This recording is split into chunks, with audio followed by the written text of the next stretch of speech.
নমস্কাৰ ছাত্ৰ ছাত্ৰীসকল, তোমালোক সকলোকে মই ধনজিত ছাৰে স্বাগতম জনাইছোঁ। আজি ক্লাছ 10ৰ প্ৰথম লেচনটো ৰাসায়নিক বিক্ৰিয়া আৰু সমীকৰণ, সেই লেচনটো গোটেইটো লেচন আজি বুজাই দিম। তোমালোকৰ যদি ভাল লাগে এনেকৈ ভিডিঅ' বনালে তোমালোকে ভিডিঅ'টো লাইক কৰিবা আৰু কমেণ্টত ক'বা ভাল লাগেনে। ভিডিঅ'টো অকণমান দীঘলীয়া হ'ব পাৰে, তোমালোকে ভিডিঅ'টো শেষলৈকে চাবা, যিহেতু গোটেই লেচনটো বুজাই দিম। তোমালোকে যদি ভিডিঅ'টো চোৱা তেন্তে তোমালোকে লেচন 1ৰ একো নুবুজাকৈ থাকি নাযায়। গতিকে তোমালোকে কিতাপখন প্ৰথমতে লগত উলিয়াই লোৱা, উলিয়াই পেলাই মই যেনেকৈ তোমালোকক কৈ যাওঁ তোমালোকে চাই যাবা আৰু বুজি যাবা, আৰু যিখিনি ইম্পৰ্টেণ্ট নোট দিওঁ সেইখিনি তোমালোকে নোট ডাউন কৰি লিখি যাবা। এতিয়া ব'লা, প্ৰথম আমাৰ কথাটো হ'ল ৰাসায়নিক বিক্ৰিয়া আৰু সমীকৰণ। তাৰ ইংলিছত কোৱা হয় কেমিকেল ৰিয়েকশ্যনছ এণ্ড ইকুৱেশ্যনছ। এতিয়া আমি কেমিকেল ৰিয়েকশ্যন হোৱা দেখিছোঁ, ৰাসায়নিক বিক্ৰিয়া সংঘটিত হোৱা দেখিছোঁ। এতিয়া ৰাসায়নিক বিক্ৰিয়াবোৰ কেনেকৈ সংঘটিত হয়, উদাহৰণ কেইটামান আমাক দিছে। ফাৰ্ষ্টে সেইকেইটা হ'ল দৈনিক জীৱনত ঘটি থকা তলৰ ঘটনাসমূহ বিবেচনা কৰা আৰু ভাবা কি ঘটে যেতিয়া গ্ৰীষ্মকালত কোঠাৰ উষ্ণতাত গাখীৰ থোৱা হয়। গ্ৰীষ্মকালত কোঠাৰ উষ্ণতাত গাখীৰ থোৱা হয় মানে আমি গাখীৰ যেতিয়া গৰম নকৰোঁ, গৰম কৰিলে কি হ'ব, তাত অতিৰিক্ত টেম্পাৰেচাৰ দিয়া হয়, উষ্ণতা দিয়া হয়। কিন্তু আমি যদি গৰম নকৰোঁ তেতিয়া কি হ'ব, গাখীৰ তুমি থৈ দিবাচোন, দুদিন থৈ দিয়া বা এদিন থৈ দিয়া, কি হ'ব, গাখীৰ ফাটি যাব, গাখীৰখন ফাটি যাব।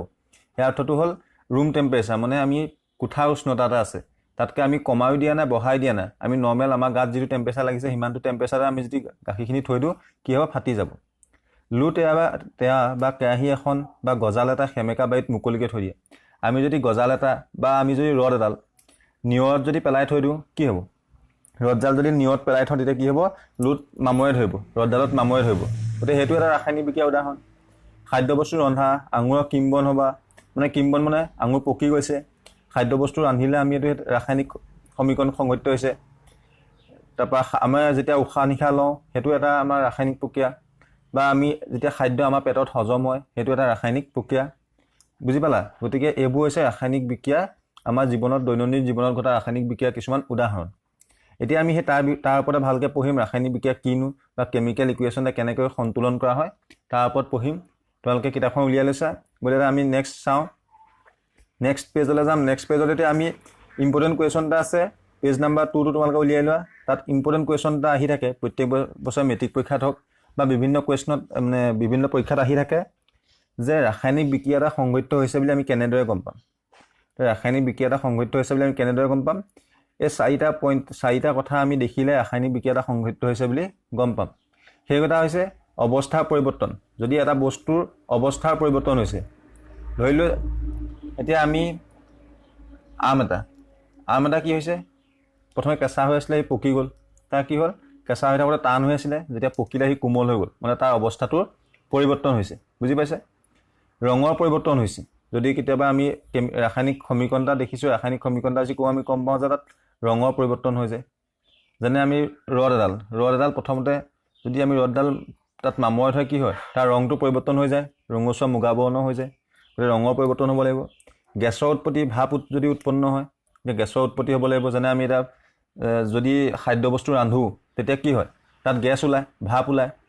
ওলোৱা আমি দেখিছোঁ। গতিকে তাত ৰাসায়নিক বিক্ৰিয়া হৈছে। উষ্ণতাৰ পৰিৱৰ্তন আমি দেখিছোঁ, উষ্ণতা বাঢ়ি যায় বা কেতিয়াবা কিছুমান ক্ষেত্ৰত উষ্ণতা কমি যায়। গতিকে যেতিয়া অৱস্থাৰ পৰিৱৰ্তন হ'ব, যেতিয়া ৰঙৰ পৰিৱৰ্তন হ'ব, যদি গেছৰ উৎপত্তি হয় বা উষ্ণতা যেতিয়া পৰিৱৰ্তন হয়, তেতিয়া আমি ক'ব পাৰিম যে সেইটো এটা ৰাসায়নিক বিক্ৰিয়া সংঘটিত হৈছে। গতিকে এই পইণ্টকেইটা মনত ৰাখিব লাগিব, এইটো পৰীক্ষাত সোধে। তাৰপিছত মই যিখিনি প্ৰশ্ন ইম্পৰ্টেণ্ট কুৱেশ্যন সেইখিনি তোমালোকক কৈ দিম, তোমালোকে চিন্তা কৰিব নালাগে, মই সেইখিনিও কৰি ভিডিঅ' বনাই দিম, নহ'লে মোৰ ৱেবছাইটটোত গোটেই ইম্পৰ্টেণ্ট কুৱেশ্যনখিনি লিখি দিম। তাৰপৰা তোমালোকে পাঠৰ ভিতৰত থকা কুৱেশ্যনখিনি বা এক্সাৰচাইজৰ কুৱেশ্যনখিনি চব তোমালোকে লিখি ল'ব পাৰিবা। গতিকে ক্লাছ 10ৰ টিউশ্যন কৰিবলৈ দৰকাৰ নাই, মোৰ ভিডিঅ' চাই তোমালোকে পঢ়িব পাৰিবা। খালি তোমালোকে ভিডিঅ'টো মোক ক'বা কেনেকুৱা হৈছে। যদি ইয়াতকৈ কিবা ভালকৈ বনাব লাগে তেন্তে তোমালোকে কমেণ্ট কৰিবা, যেনেকৈ কোৱা তেনেকৈ মই বনাই দিম। ঠিক আছে? এতিয়া আমি যাম কেমিকেল ইকুৱেশ্যন, ৰাসায়নিক সমীকৰণৰ ওপৰত কথা পাতিম। কেমিকেল ইকুৱেশ্যন মানে আমি গম পাইছোঁৱে, কেমিকেল ইকুৱেশ্যন তাত কি থাকে, দুটা বস্তু থাকে। এটা হৈছে যি বিক্ৰিয়া কৰিছে আৰু যি উৎপন্ন হৈছে। এতিয়া আমি দেখিলোঁ যে ইয়াত এইটো কি হৈছে, বিক্ৰিয়া হৈছে, মেগনেছিয়াম আৰু অক্সিজেনে বিক্ৰিয়া কৰিছে আৰু উৎপন্ন হৈছে মেগনেছিয়াম অক্সাইড। এডাল মাজত কাৰ্চিনডাল দেখিছা তোমালোকে, এই কাৰ্চিনডাল দেখিছা। গতিকে কাৰ্চিনডালৰ বাওঁপক্ষে আছে কি, বিক্ৰিয়ক পদাৰ্থ, মানে যি বিক্ৰিয়া কৰিছে তাক কোৱা হয় বিক্ৰিয়ক পদাৰ্থ, আৰু যিটো পদাৰ্থ উৎপন্ন হৈছে সেইটোক কোৱা হয় বিক্ৰিয়াজাত পদাৰ্থ। গতিকে ইয়াত মেগনেছিয়াম আৰু অক্সিজেনে বিক্ৰিয়া কৰিছে, দুইটা একেলগে কি কৰিছে, বিক্ৰিয়া কৰিছে। গতিকে সেই তাহাঁতক আমি কোৱা হ'ম কাৰ্চিনডাল বাওঁ চাইডে আছে যিহেতু, গতিকে আমি মেগনেছিয়াম আৰু অক্সিজেনক কম তাহাঁতি বিক্ৰিয়ক পদাৰ্থ আৰু উৎপন্ন কি হৈছে মেগনেছিয়াম অক্সাইড গতিকে সেইটো হৈছে বিক্ৰিয়াজাত পদাৰ্থ গতিকে আমি বিক্ৰিয়ক পদাৰ্থ সমীকৰণটা বিক্ৰিয়ক পদাৰ্থ কোনটো আৰু বিক্ৰিয়াজাত পদাৰ্থ কোনটো সেইটো আমি গম পাব লাগিব যদি সেইটো গম নাপা তেন্তে মই তোমালোকক পিছত যিখিনি বুজাম তাত তোমালোকে ধৰিব নোৱাৰিবা গতিকে তোমালোকে বিক্ৰিয়ক আৰু বিক্ৰিয়াজাত পদাৰ্থটো মনত ৰাখি ল'বা কাৰণ নহয় প্ৰথমতে তোমালোকে এইটো কথা মনত ৰাখা যি মানে বিক্ৰিয়া কৰিছে সি বিক্ৰিয়ক আৰু যি উৎপন্ন হৈছে সেইটো হৈছে বিক্ৰিয়াজাত ঠিক আছে তাৰপৰা এতিয়া নেক্সট পেজলৈ আহা নেক্সট পেজত আছে ৰাসায়নিক সমীকৰণৰ লিখন ৰাসায়নিক সমীকৰণটা আমি এতিয়া ইয়াৰ আগৰ সমীকৰণটো দেখিছিলোঁ যে আমি মেগনেছিয়াম প্লাছ অক্সিজেন আৰু ইপিনে উৎপন্ন হৈছিলে মেগনেছিয়াম অক্সাইড গতিকে সমীকৰণটো দেখিছিলোঁ যে আমি বহুত দীঘল হৈছিলে এই সমীকৰণটো লিখোঁতে বহুত দীঘল হৈছে সময়ো বহুত দৰকাৰ হৈছে আমাক আৰু বহুত দীঘল নাম গতিকে সেইখিনি শ্বৰ্ট কৰিবৰ কাৰণে যিটো আমি শ্বৰ্টকৈ লিখোঁ সাংকেতিক চিহ্নত যিটো সমীকৰণ লিখোঁ সেইটো হৈছে ৰাসায়নিক ইকুৱেশ্যন এতিয়া সেইটোকে আমি শ্বৰ্টকৈ লিখিছোঁ কি লিখিছে মেগনেছিয়াম প্লাছ অক্সিজেন আছিলে গতিকে মেগনেছিয়ামৰ Mg অক্সিজেনৰ O2 আৰু উৎপন্ন হ'ল মেগনেছিয়াম অক্সাইড MgO বুজি পালা গতিকে সেইটোকে ৰাসায়নিক বিক্ৰিয়া বুলি বা ৰাসায়নিক সমীকৰণ বুলি কোৱা হয় এতিয়া তাৰ পিছৰ টপিকটো আছে সন্তুলিত ৰাসায়নিক সমীকৰণ সন্তুলিত ৰাসায়নিক সমীকৰণ মানে ৰাসায়নিক সমীকৰণটা সমান কৰা কি সমান কৰিম এতিয়া সন্তুলিত কৰা মানে কি সমান কৰিম এটা চোৱা মই এটা ৰাসায়নিক সমীকৰণটা তোমাৰ উদাহৰণস্বৰূপে যি লওঁ Fe2H2O এইটো এটা ৰাসায়নিক সমীকৰণ মই উদাহৰণস্বৰূপে লৈছোঁ ইয়াত আমি বিক্ৰিয়ক কোনখিনি গম পালোঁ বিক্ৰিয়ক হৈছে এইখিনি কাৰ্চিনৰ বাওঁ চাইডে থকাখিনি আৰু সোঁ চাইডে থকাখিনি হৈছে বিক্ৰিয়াজাত এতিয়া বিক্ৰিয়ক আৰু বিক্ৰিয়াজাতত যিখিনি মৌল আছে কি আছে আইৰণ আছে Fe আছে Fe মানে আইৰণ H2 মানে H আছে মানে হাইড্ৰজেন আছে আৰু তাত অক্সিজেন আছে তাৰপৰা এপিনেও Fe আছে অক্সিজেন আছে আৰু হাইড্ৰজেন আছে গতিকে ইয়াত Fe কেইটা মৌল আছে আৰু বিক্ৰিয়াজাতত Fe কেইটা মৌল আছে আমি চাব লাগিব এতিয়া বিক্ৰিয়কত আমি দেখিলে Fe এটা আছে মানে Fe তলত একো নাই মানে Fe টো অকল এনেকা আছে অকলশৰীয়াকৈ আছে গতিকে তাৰ তলত একো নাথাকিলে আমি কি কওঁ এক মানে এটা মৌল আছে সি H দুটা আছে হাইড্ৰজেন কেইটা আছে দুটা আছে তাৰপৰা অক্সিজেন এটা আছে কিন্তু আমি তাক বিক্ৰিয়াজাতত দেখিলোঁ যে Fe ইয়াত অকল আছিলে বিক্ৰিয়কত কিন্তু Fe বিক্ৰিয়াজাতত তিনিটা আছে দুটা বেছিকৈ আছে গতিকে Fe টো আমি বিক্ৰিয়কতো সমান কৰিব লাগিব বিক্ৰিয়াজাততো সমান কৰিব লাগিব মানে কমাব নোৱাৰোঁ এইপিনে যে তিনিটা আছে আমি বিক্ৰিয়কতো এটাহে আছে আৰু দুটা দি পেলাই তিনিটা কৰিব লাগিব মানে তিনিটা সমান কৰিব লাগিব ঠিক সেইদৰে হাইড্ৰজেন মিলি আছে হাইড্ৰজেন এইপিনে দুটা আছিলে আৰু ইয়াতো দুটাই আছে গতিকে হাইড্ৰজেনটো মিলি আছে দুটা আছে অক্সিজেন কিন্তু মিলি থকা নাই অক্সিজেন ইয়াত এটা আছে এইপিনে চাৰিটা আছে গতিকে ইয়াত আৰু তিনিটা লাগিব তিনিটা হ'লেহে সমান হ'ব বুজি পালা গতিকে মই ৰাসায়নিক বিক্ৰিয়াৰ সমীকৰণটো সন্তুলন কেনেকৈ কৰে তাৰ ওপৰত ভিডিঅ' বনাই থোৱা আছে সেইখিনি যদি চোৱা নাই তোমালোকে চাই ল'বা তেতিয়া ভালকৈ বুজি পাবা নেক্সট আমি এইখিনি বিক্ৰিয়া কৰিবলৈ যাওঁতে কি কৰিব লাগিব সমান কৰিবলৈ হ'লে আমি যোগ কৰিব নোৱাৰোঁ আমি পূৰণ কৰিব লাগিব মানে মই তোমালোকক এইটো উদাহৰণস্বৰূপে কৈ দিছোঁ চোৱা FeH2 আছে Fe এতিয়া কি আছে এইপিনে Fe প্লাছ H2 আছে হা ঠিক আছে ভিডিঅ'টো অকণমান দীঘল হ'ব পাৰে তোমালোকে খালি চাই থাকিবা হা এইপিনে Fe3O4 আছে প্লাছ H2 আছিলে ঠিক আছে এতিয়া H2টো মিলি আছে H2 প্ৰব্লেম নাই O2 ইয়াত চাৰিটা আছে ইয়াত কেইটা আছিলে এটা আছে ইয়াত চাৰিটা আছে গতিকে চাৰিটা আছে ইয়াত এটা আছে গতিকে আমি কি কৰিম আগত চাৰি এটা লগাই দিলোঁ চাৰি এটা লগাই দিয়া মাত্ৰ কি হ'ব চাৰিয়ে এই O একত তলত থকা একটোৱে 4 গুণ 4 O চাৰিটা হৈ গ'ল এইপিনে O চাৰিটা হৈ গ'ল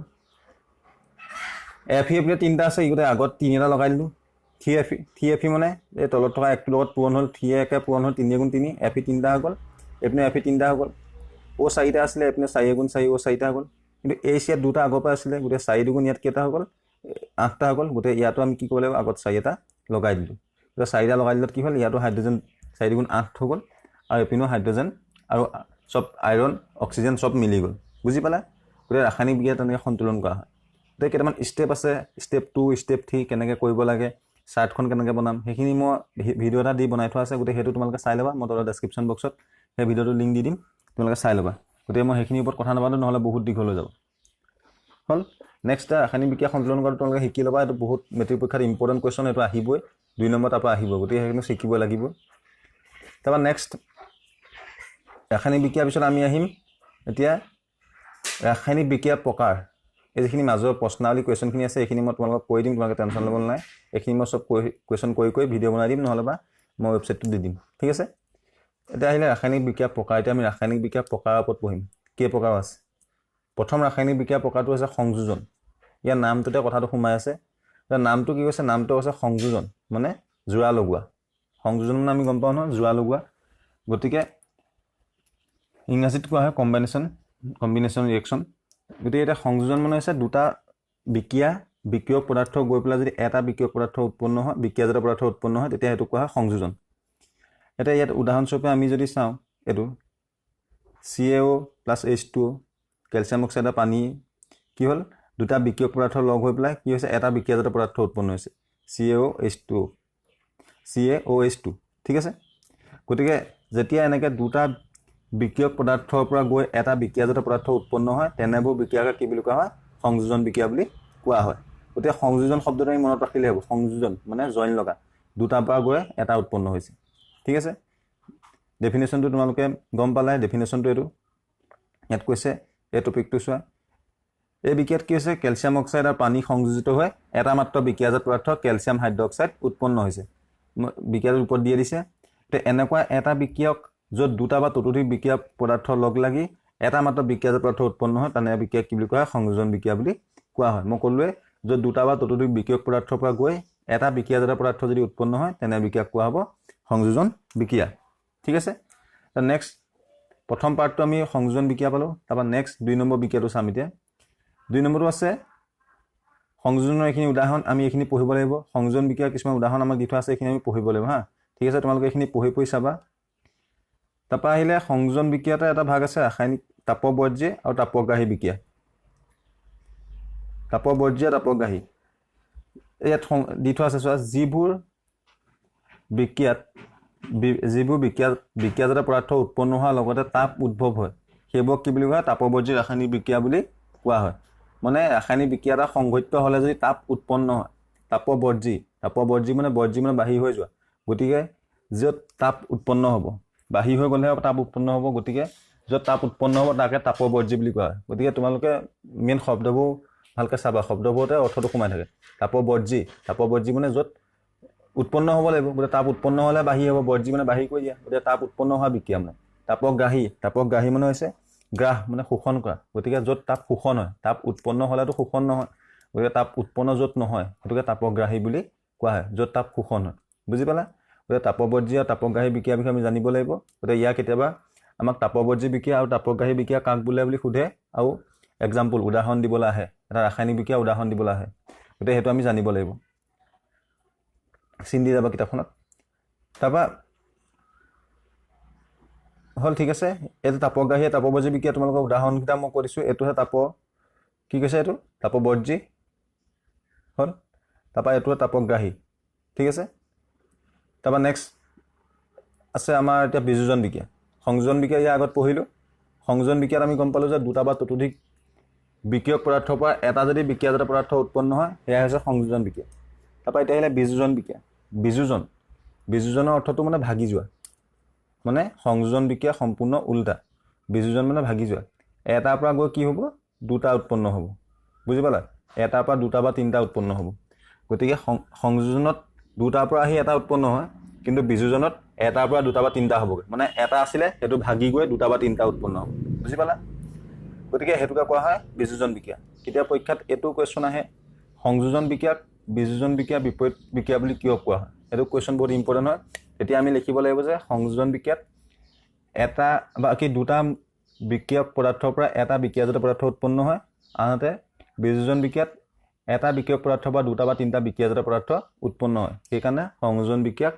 বিযোজন বিক্ৰিয়া বিপৰীত বিক্ৰিয়া বুলি কোৱা হয়, ঠিক আছে। এতিয়া বিযোজন বিক্ৰিয়াৰ ডেফিনেশ্যনটো আমি গম পালোৱে যে য'ত কি হয়, এটাৰ পৰা গৈ দুটা বা তিনিটা উৎপন্ন হয়, ভাগি যাব, সেইটো কোৱা হয় বিযোজন বিক্ৰিয়া। গতিকে বিযোজন বিক্ৰিয়া এটা উদাহৰণ এইটো দি থোৱা আছে, ফেৰাছ ছালফেট হ'ল। এইটো ভাগি গৈ দেখিছা তিনিটা বিক্ৰিয়াজাত পদাৰ্থ উৎপন্ন হৈছে। বুজি পালা? তাৰপৰা তাৰে এটা ভাগ আছে তাপীয় বিযোজন। তোমালোকে এইখিনি পঢ়ি যাবা, মই গোটেইখিনি পঢ়ি যোৱা নাই, পঢ়িবলৈ দেৰি হৈ যাব, গোটেই পঢ়ি যাব। তোমালোকে পঢ়ি এবাৰ চালে ভালকৈ বুজি পাবা, মই বুজাই দিয়াৰ পিছত তোমালোকে এবাৰ পঢ়ি চাবা। তাপৰ দ্বাৰা কেলছিয়াম কাৰ্বনেটক কেলছিয়াম অক্সাইড আৰু কাৰ্বন ডাই অক্সাইডলৈ বিযোজিত কৰা এটা গুৰুত্বপূৰ্ণ বিযোজন বিক্ৰিয়া। এই বিক্ৰিয়াত বহুতো শিল্প উদ্যোগত ব্যৱহাৰ কৰা হয়। কেলছিয়াম অক্সাইডক চূণ বা পোৰা চূণ বোলা হয়, আৰু ইয়াৰ ভালেমান ব্যৱহাৰ আছে। চিমেণ্ট উৎপাদনত ইয়াক ব্যৱহাৰ হোৱা। এইডোখৰ পৰা চোৱা, যেতিয়া এটা বিযোজন বিক্ৰিয়াত তাপ প্ৰয়োগ কৰি ঘটোৱা হয়, তাক কি বুলি কোৱা হয়, তাপীয় বিযোজন বিক্ৰিয়া বুলি কোৱা হয়। গতিকে বিযোজন বিক্ৰিয়া আমি কি গম পালোঁ, য'ত এটা বিক্ৰিয় পদাৰ্থ বা দুটা বা তিনিটা বিক্ৰিয়জাত পদাৰ্থ উৎপন্ন হয় আৰু সেই বিক্ৰিয়াটো যদি আমি তাপ দি সংঘটিত কৰোঁ তেতিয়াহ'লে তেনে বিক্ৰিয়ক বিয়োজন বিক্ৰিয়াক কি বুলি কোৱা হ'ব তাপীয় বিয়োজন বিক্ৰিয়া বুলি কোৱা হয় গতিকে তাপীয় বিয়োজন বিক্ৰিয়া এটা উদাহৰণ হ'ল চূণশিল তাক তাপ দি কি উৎপন্ন কৰিছে পুৰা চূণ আৰু কাৰ্বন ডাই অক্সাইড উৎপন্ন কৰিছে এইটো এটা সুন্দৰ উদাহৰণ গতিকে তোমালোকে তাপীয় বিয়োজন বিক্ৰিয়া কাক বোলে আৰু উদাহৰণটো মনত ৰাখিবা উদাহৰণ দিবলৈ পুৰা আহে হ'ল নেক্সট এতিয়া আমি তাৰ পিছলৈ যাম তাৰ পিছতোত আছে চোৱা এই প্ৰশ্নাৱলীখিনি মই কৈ দিম তাৰপিছত আমি এটা বিক্ৰিয়াটো চাম অপসাৰণ বা প্ৰতিস্থাপন বিক্ৰিয়া ভিডিঅ'টো অলপ দীঘল হৈছে খালি তোমালোকে ভিডিঅ'টো লাষ্টলৈকে চাবা অপসাৰণ বা প্ৰতিস্থাপন বিক্ৰিয়া অপসাৰণ বা প্ৰতিস্থাপন অপসাৰণ মানে ইয়াৰ অৰ্থটো কি অপসাৰণ মানে হৈছে আঁতৰাই দিয়া প্ৰতিস্থাপন মানে নিজকে প্ৰতিষ্ঠা কৰা ইয়াৰ অৰ্থটো বিক্ৰিয়াটোৰ অৰ্থটো এইটোৱে হ'ল যে অপসাৰণ বা প্ৰতিস্থাপন বিক্ৰিয়াৰ অৰ্থটো হৈছে লোকক আঁতৰাই নিজে প্ৰতিষ্ঠিত হোৱা বুজি পালা লোকক আঁতৰাই নিজে প্ৰতিষ্ঠিত হোৱা গতিকে লোকক আঁতৰাই নিজে প্ৰতিষ্ঠিত কেতিয়া হ'ব পাৰিব যেতিয়া তোমাৰ গাত শক্তি থাকিব গতিকে যি বিক্ৰিয়াটো শক্তিশালী মানে যি মৌল শক্তিশালী সিয়ে তাতকৈ কম শক্তিশালী মৌল এটাক আঁতৰাই পেলাই নিজে সেই ভাল জেগাডোখৰত সোমাবলৈ বিচাৰিব নাই বিচাৰিব গতিকে সেই তেনেকুৱা বিক্ৰিয়াবোৰ কোৱা হয় অপসাৰণ বা প্ৰতিস্থাপন বিক্ৰিয়া উদাহৰণস্বৰূপে আমি এতিয়া যদি চাওঁ এইবোৰ অপসাৰণ বা প্ৰতিস্থাপন বিক্ৰিয়া উদাহৰণ দি থোৱা আছে হ'ল এইখিনিৰ এটা ল'ব পাৰোঁ গতিকে আমি চোৱা মানে ডেফিনেশ্যনটোতে কেনেকৈ লিখিবা ডেফিনেশ্যনটো লিখিব লাগিব যে এটা সক্ৰিয় মানে এটা বেছি সক্ৰিয় মৌলই তাতকৈ কম সক্ৰিয় মৌলক আঁতৰাই নিজে সেই জেগাডোখৰত প্ৰতিষ্ঠিত হ'লে তেনে বিক্ৰিয়াক আমি অপসাৰণ বা প্ৰতিস্থাপন বিক্ৰিয়া বুলি কোৱা হয় উদাহৰণস্বৰূপে আমি এতিয়া এই ZN plus CuSO4 copper sulphate এতিয়া ZNটো জিংক কি হ'ল সক্ৰিয় গতিকে জিংকে কি কৰিব এতিয়া চাবা দেই জিংকে আহি পেলাই এইপিনে এই ZnSO4 জিংকে আহি কি কৰিলে এই Cu জেগাত সোমালে জিংকে ক'ত সোমালে Cu জেগাত সোমালত ZnSO4 হ'ল মানে Cu2 কপাৰটো জিংকতকৈ বেছি কম সক্ৰিয় গতিকে কপাৰক কি খেদি আঁতৰাই পঠাইলে কপাৰ কি হ'ল বাহিৰলৈ ওলাই গুচি গ'ল বুজি পালা এতিয়া জিংকে ZnSO4 হ'ল জিংক ছালফেট হ'ল আৰু এইপিনে কপাৰটো বাহিৰলৈ ওলাই গ'ল কপাৰটো কম সক্ৰিয় কাৰণে তাক আঁতৰাই পঠিয়ালে আৰু নিজে ছালফেটৰ লগত প্ৰতিষ্ঠিত হ'ল গতিকে এনে বিক্ৰিয়াক কোৱা হয় কি হয় প্ৰতিস্থাপন বা অপসাৰণ বিক্ৰিয়া বুজি পালা তাৰ নেক্সট চোৱা ডি অপসাৰণ বিক্ৰিয়া হে একে প্ৰতিস্থাপন বা অপসাৰণ বিক্ৰিয়াৰ সৈতে একে খালি ইয়াত ডি শব্দটো লাগি আছে ডি মানে হৈছে দুটা য'ত মানে দুটা কি হ'ব প্ৰতিষ্ঠিত হ'ব দুটা বিক্ৰিয়া দুটা মৌল আঁতৰাব আৰু নিজে প্ৰতিষ্ঠিত হ'ব গতিকে এটা মৌল আঁতৰালে তাক কোৱা হ'ব অপসাৰণ আৰু দুটা আঁতৰালে তাক কোৱা হ'ব ডি অপসাৰণ বুজি পালা ডি অপসাৰণ বিক্ৰিয়া উদাহৰণ যদি আমাক দৰকাৰ হয় এয়া ডি অপসাৰণ বিক্ৰিয়া উদাহৰণ তাৰপৰা নেক্সট আমি এতিয়া ডি অপসাৰণ পঢ়িলোঁ তাৰপৰা এতিয়া চাম আমি জাৰণ বিজাৰণ বহুত ইম্পৰ্টেণ্ট কুৱেশ্যন আহে ইয়াৰ পৰা জাৰণ বিজাৰণৰ ওপৰত কুৱেশ্যন আহে এতিয়া জাৰণ বিজাৰণ মানে হৈছে জাৰণ ঘটা আৰু বিজাৰণ ঘটা জাৰণ মানে হৈছে য'ত অক্সিজেন যুক্ত হয় আৰু বিজাৰণ মানে হৈছে য'ৰ পৰা অক্সিজেন আঁতৰি যায় এতিয়া আমি যদি উদাহৰণস্বৰূপে এটা বিক্ৰিয়া চাওঁ ইয়াত আমি দেখিলোঁ Cu+O2 এতিয়া O2 অক্সিজেনটো আঁতৰি আছিলে বিক্ৰিয়কত অক্সিজেনটো আঁতৰি আছিলে কিন্তু এইপিনে আহি কি হ'ল অক্সিজেনটো লগ লাগিলে CuO হ'ল মানে কি হ'ল অক্সিজেনটো লগ লাগিলে মানে আমি ক'ব পাৰোঁ যে এইটো জাৰণ ঘটিছে বুজি পালা কিন্তু ইয়াত চাবা এতিয়া এই বিক্ৰিয়াটো যদি আমি চাওঁ ইয়াত CuO আছিলে কিন্তু ই কি অক্সিজেন এৰি দিলে অকল Cu হ'ল কিন্তু সেই এৰি দিয়া অক্সিজেনটো কোনে গ্ৰহণ কৰিলে H2য়ে গ্ৰহণ কৰিলে গতিকে এই বিক্ৰিয়াটোত আমি ক'ব পাৰোঁ Cuয়ে নিজৰ অক্সিজেনটো এৰি দিলে গতিকে ই কি হৈছে বিজাৰিত হৈছে অক্সিজেনটো যিহেতু এৰি দিছে গতিকে ই বিজাৰিত হৈছে আৰু হাইড্ৰজেনে কি কৰিলে অক্সিজেনটো গ্ৰহণ কৰিলে গতিকে ই কি হৈছে জাৰিত হৈছে এতিয়া আমি বুজি পালোঁ বিজাৰিত জাৰিত কাক বোলে আমাক সমীকৰণ দি দিব এই সমীকৰণটোৰ পৰা জাৰিত পদাৰ্থ আৰু বিজাৰিত পদাৰ্থ বাচিবলৈ দিব গতিকে আমি য'ত অক্সিজেন যোগ হয় তাক আমি জাৰিত হৈছে বুলি ক'ম আৰু য'ত অক্সিজেন আঁতৰি গৈছে য'ৰ পৰা তাক আমি কি বুলি ক'ম বিজাৰিত হৈছে বুলি ক'ম তাৰপৰা কেতিয়াবা সোধে জাৰণ বিজাৰণ বা ৰেডক্স বিক্ৰিয়া কাক বোলে জাৰণ আৰু বিজাৰণ যদি একেটা সমীকৰণতে সংঘটিত হয় তেনে বিক্ৰিয়াক কি বুলি কোৱা হয় জাৰণ বিজাৰণ বা ৰেডক্স বিক্ৰিয়া বুলি কোৱা হয় মানে যেনেকৈ উদাহৰণস্বৰূপে এইটো ইয়াত কি হৈছে জাৰণো সংঘটিত হৈছে বিজাৰণো সংঘটিত হৈছে CuO2 কি হৈছে জাৰিত হৈছে কি বিজাৰিত হৈছে আৰু H2O2 জাৰিত হৈছে গতিকে একেটা বিক্ৰিয়াতে জাৰণ আৰু বিজাৰণ দুইটা সংঘটিত হৈছে গতিকে তেনে বিক্ৰিয়াবোৰক কি বুলি কোৱা হয় ৰেডক্স বা জাৰণ বিজাৰণ বিক্ৰিয়া বুলি কোৱা হয় ঠিক আছে নেক্সট এতিয়া আমি যাম ক্ষয়ভৱন মানে গম পাইছে যেতিয়া আমাৰ লু এটুকুৰা কি হয় জলীয় বাষ্প বা এচিডৰ সংস্পৰ্শলৈ আহে তেতিয়া কি হয় তাত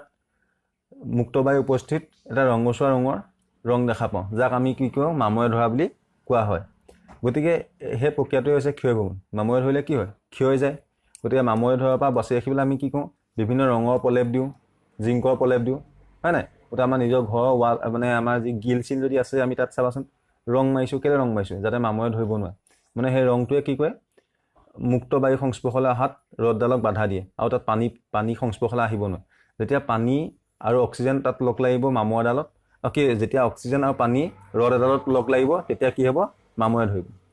গতিকে মামৰে ধৰাটো ক্ষয় ভ্ৰমণৰ ওপৰত লিখিবলৈ আহে কেতিয়াবা চমু টুকুৰা তোমালোকে চাব অকণমান এইটো তোমালোকে পঢ়ি চালে গম পাই যাওঁ মই কথাটো বুজাই দিলোঁ এতিয়া তোমালোকে পঢ়ি চাবা এবাৰ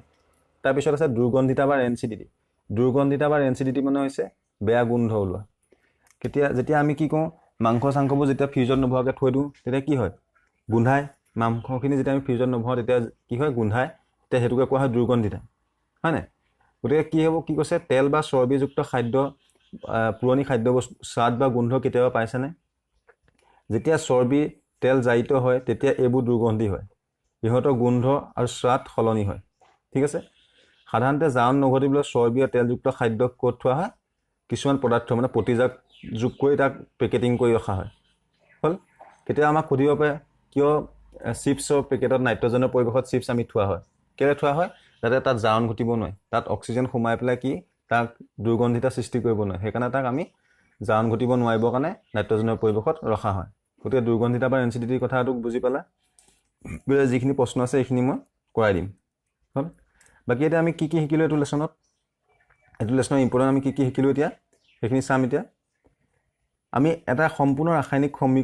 সমীকৰণে বিক্ৰিয়ক বিক্ৰিয়াজাত পদাৰ্থ আৰু সিহঁতৰ ভৌতিক অৱস্থাক সাংকেতিক ৰূপত উপস্থাপন কৰে তাৰপৰা আহিলে ৰাসায়নিক বিক্ৰিয়া এটাক সন্তুলিত কৰা হয় যাতে সমীকৰণটোৰ বিক্ৰিয়ক আৰু বিক্ৰিয়াজাত পদাৰ্থৰ প্ৰতিবিধ পৰমাণু সংখ্যা একেই হয় সমীকৰণসহ সদায় সন্তুলন হ'ব লাগিব এটা সংযোজন বিক্ৰিয়াত দুটা বা ততোধিক পদাৰ্থ লগ হৈ এটা মাত্ৰ নতুন পদাৰ্থ উৎপন্ন হয় তাক তেনে বিক্ৰিয়াক সংযোজন বিক্ৰিয়া বুলি কোৱা হয় আৰু তাৰ আনহাতে বিয়োজন বিক্ৰিয়া সংযোজন বিক্ৰিয়াৰ সম্পূৰ্ণ বিপৰীত এটা বিয়োজন প্ৰক্ৰিয়াত